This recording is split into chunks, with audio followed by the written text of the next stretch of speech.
시계추처럼 움직이는 사람들이 있어. 제가 오늘 말씀드리려는 거는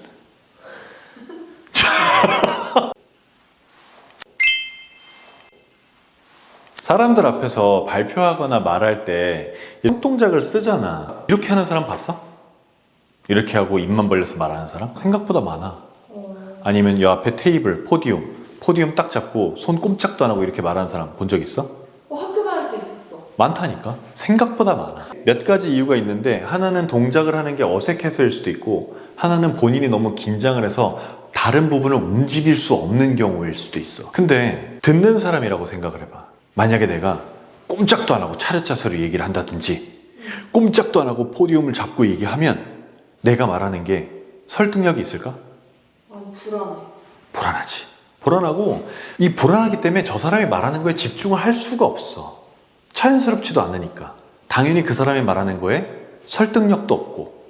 그래서 나는 손동작이라든지 몸을 쓰는 방식도 어느 정도는 연습을 하라고 말한다고. 근데 스피치 강의에서도 내가 손동작이나 몸동작을 연습을 하라고 가르치고, 특히 잘한다고 생각하는 사람들의 손동작을 보고 배워라. 어떤 부분이 있었는지, 무슨 말을 할 때 어떤 동작을 했는지를 유심히 보고 배워라 라고 말을 한단 말이야. 그래서 그 강의를 했더니 이제 사람들이 뭐 예를 들면 방송에서 유재석 씨가 어떤 말을 할 때 어떻게 했다, 신동엽 씨가 어떤 말을 할 때 어떻게 했다, 이런 얘기들을 하면서 나한테 피드백을 주시기도 하고, 또 그거를 본인들이 스스로 따라해 보려고 노력하기도 하고, 또 그 사람들이 제일 많이 따라할 수 있는 사람이 누구겠어? 맨날 보는 건 나잖아? 그러니까 나를 보고 그걸 많이 따라하기도 하는데, 최근에 어떤 사람이 피드백에 어떤 댓글을 달았냐면, 본인이 그렇게 연습을 하다 보니 너무 어색하더라는 거야. 뭔가 결정적인 순간 이건 이런 거예요 라고 단호하게 얘기를 하려고 할 때 내가, 한석준이 이렇게 하더래. 그래서 이렇게 하는 동작을 자기도 따라해 봤대. 그래서 핸드폰 카메라를 설치를 해놓고 이거는 이렇습니다 라고 했더니 이게 너무 이걸 똑같이 따라 하다 보니까 딱딱해졌다고. 그래서 어떻게 해야 자연스러워지냐 라고 물어보신 적이 있었어. 근데 이게 안 하던 사람이 처음에 하면 당연히 어색하지. 어색해. 하지만 이걸 연습을 하면 오히려 또 자연스러워질 수가 있다. 근데 처음에 본인이 할 때 어색한 게, 본인이 느끼기에 어색한 것과 촬영을 해서 사람의 시각으로 다시 봤을 때 어색한 거는 오히려 또 차이가 있어. 다시 말해서 내가 할 땐 되게 어색한데 이걸 촬영해서 보면 그렇게 생각한 것만큼 어색하지 않을 수가 있다고. 사실은 생각한 것만큼 그렇게 어색하지 않을 거야, 실제로 촬영을 다시 보면. 그래서 나는 더 하시라 라고 말씀을 드린다고. 실제로 해보고 촬영해서 보기도 하고. 그래서 계속 봐야, 내가 저 동작 하는 게 괜찮구나. 저 동작이 나는 어색하다고 생각했는데 해보니까 나쁘지 않네? 라고 생각이 되면 실제로 어딘가에 나가서 발표할 때도 그 동작을 한번 해볼 수 있게 되는 거지. 왜냐면 내가 촬영하면서 봤더니 괜찮았으니까. 그래서 평소에 연습을 하는 게 중요하다고. 근데 이런 거는 연습은 안 해봤지. 아니, 우리도 사진 찍을 때 당신이 생각하는 것보다 더 허리를 펴고 더 과장되게 해야 그나마 한 것처럼 나온다라는 말을 해. 맞아. 똑같아. 맞아. 화면에 담는 거니까. 근데 스스로 너무 어색해하지. 그렇게까지 허리를 펴고 다닌 적이 없으니까. 말할 때도 이렇게까지 내가 손동작을 써본 적이 없으니까 이렇게 손동작을 쓰는 게 과연 괜찮은가?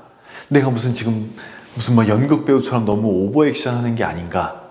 라고 생각을 하는 거지. 하지만 촬영해서 보면 그게 오히려 더 자연스러운 거거든. 맞아. 그러면 그렇게 앞에 나가서 말할 때 하지 말아야 될 동작들을 말해줄 수 있어? 뭐든지 습관적으로 하는 건 안 좋아. 어떤 동작이든. 그래도 안 하는 게 좋은 동작들이 있지. 예를 들면 혀를 낼름거린다든지, 머리를 극적인다든지, 얼굴을 지나치게 만진다든지, 이런 거는 나라를 불문하고 그렇게 좋은 건 아니지. 가끔 남자분들이 이렇게 구렛나루 양쪽에 이렇게 만지면서 말씀하시는 분이 많아요. 이건 여자분들도 많아. 여자분들은 또 요새는 많이 없어졌는데 머리 꼬는 사람들이 있어. 진짜 많아. 이것도 그렇게 추천하고 싶은 동작은 아니고, 자기 몸의 이런 데를 습관적으로 만지는 사람들 당연히 안 좋은 거고. 그리고 나도 지금 말하면서 계속 내가 조금씩 이렇게 왔다 갔다 했는데, 이렇게 왔다 갔다 하는 거는 상관없어. 어떻게 보면 어떻게 보면 상관없고 어떻게 보면 이게 오히려 자연스럽기도 하고 괜찮은데 시계추처럼 움직이는 사람들이 있어. 내가 지금 하는 것처럼. 너무 불안해. 제가 오늘 말씀드리려는 거는 제가 지금 과정에서 하는 거긴 한데 이렇게 하는 사람도 있다니까.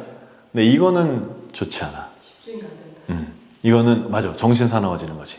앉아서 얘기하는데 다리를 떨고 있다든지 발을 까딱까딱 한다든지 이런 거는 좋은 습관이라고 볼 수 없지. 그리고 습관적이라고 하는 말은 뭐냐면 예를 들어서 내가 이런 동작이 있어. 이렇게 하는 동작이 있는데 이거를 말 끝날 때마다 해. 어떤 말이든지. 제가 오늘은 이런 발표를 하려고 여러분 앞에 섰습니다. 제가 오늘 말씀드리려는 주제는 바로 A부터 B까지입니다. 그래서 바로 오늘의 결론은 C입니다.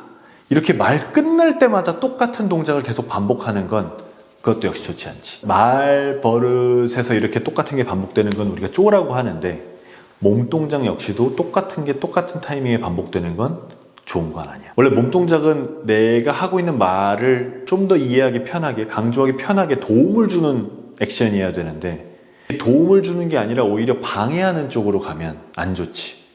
근데 이렇게 일정한 부분에 반복되는 동작들은 오히려 상대방으로 하여금 집중이 흩어지게 만드는 효과가 있기 때문에 안 좋아. 아니, 갑자기 든 생각이 있는데 어떤 드라마에서 친구가 남자한테 호감을 사는 포즈, 대화할 때 포즈가 있어서 그거를 알려줘가지고 머리를 이렇게 흔들면서 말하는 이렇게 한 거지. 그 상대 남자가 어디 아프시죠?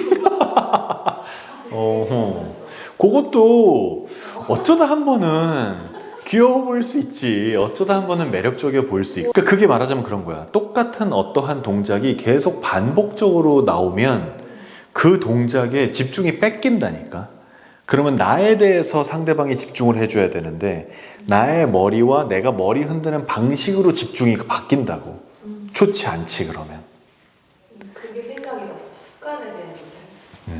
정확한 포인트를 잘 짚었네.